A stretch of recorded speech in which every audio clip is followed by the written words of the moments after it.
You know, I've been thinking about something quite curious. If I were to ask you right now, are you living your life? Most people would say, well, I'm about to, I'm preparing to, I'm getting ready. But when? When will that moment arrive when you finally begin? This is the peculiar tragedy that almost no one notices while it's happening. We live in a kind of extended preparation for living. We say things like, once I finish my education, then I'll really start. Then once I get married, once I have the house, once I make enough money, once I retire, then finally I will have time to live. But you see, by the time you reach the point where you think you're supposed to begin, something very strange has happened. Your whole life has gone by. You've been so busy preparing that the thing you were preparing for has already occurred. It's like saving all your money to buy a ticket to a concert. And by the time you buy the ticket, the concert is over. Most of us spend our 20s planning our 30s. Then we spend our 30s anxious about our 40s. We spend our middle years preparing for old age. And then when old age finally arrives, we're still somehow waiting for something. We're waiting for retirement to really mean something. We're waiting for wisdom. We're waiting to feel like we've finally got it right. The central problem of human existence, and nobody talks about this enough, is that we treat life as something that's going to happen tomorrow. Life, we assume, is coming. It's just not here yet. We are perpetually in a state of anticipation. And this anticipation is so complete, so thorough, that we miss the only thing that's actually happening, the present moment. And here's where old age becomes interesting.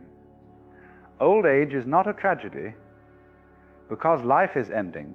Old age is an awakening because finally you run out of future. You can't spend the next 30 years preparing anymore. The runway is shorter. And when that sinks in, when you really feel it, something shifts. For the first time, possibly in your entire life, you're forced to ask the question, not in theory, but in practice. Am I actually living?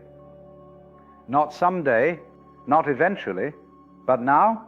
This is the real shock of aging. It's not the mirror. It's not the aches. It's not the gray hair or the wrinkles. It's the sudden, undeniable reality that time is not infinite. And in that reality, all the postponement becomes visible. All the I'll do it when becomes obviously absurd.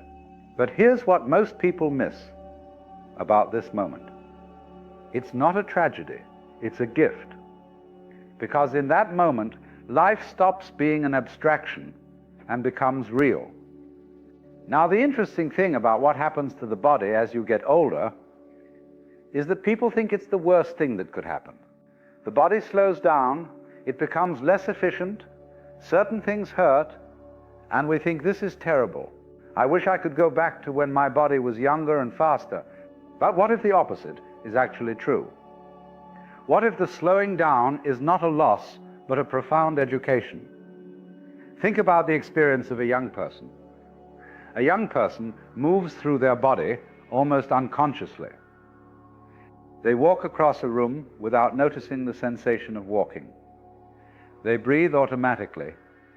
They use their limbs like someone uses a tool without thinking about the tool. The body is so efficient, so rapid, so transparent in its operation that it becomes invisible. And what does the young person do with this invisible, efficient body? They use it to escape. They move rapidly from one thing to the next. Their attention is always somewhere else.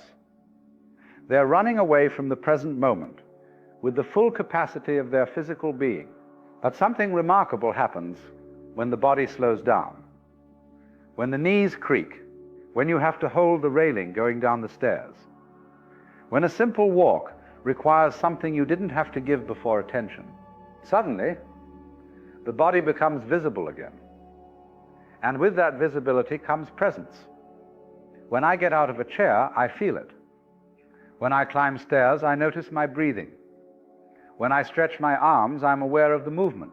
When I sit by a window, the quality of the light becomes something I experience directly, not something that happens in the background of my life. This is what Zen masters spend years in meditation trying to achieve. They're trying to cultivate a state where simple actions, walking, standing, breathing, become completely conscious, where the practitioner is fully present to the sensation of being alive in a body. But old age gives this to you naturally. The body's slowness forces you into the very thing the Zen practitioner spends decades cultivating, complete presence to the moment you're actually in. And there's a deep wisdom in this.